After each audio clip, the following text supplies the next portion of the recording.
South Africa বনাম ভারত টেস্টে প্রথম টেস্টে পরাজিত হতে হয়েছে ভারতকে ৩২ রানে।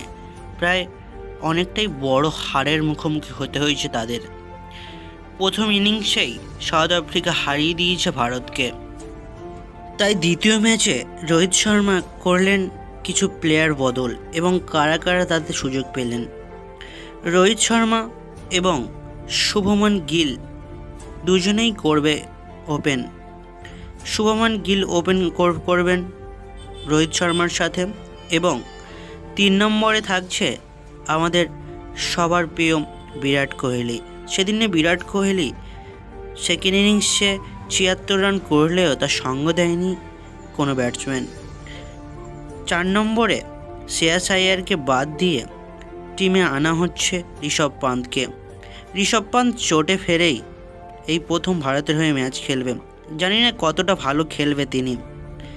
৫ নম্বরে খেলবে কেএল রাহুলের ১৭ রানের ইনিংস, এবারেও ভালো কিছু করবে।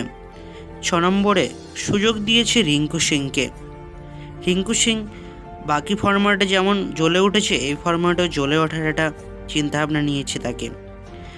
বাদ পড়েছে প্রাসিদ্ধ কৃষ্ণা, তাকে বাদ দিয়ে দলে আনা হয়েছে মোহাম্মদ শামিকে। দেখা যাক সেকেন্ড ইনিংসে কী হয়।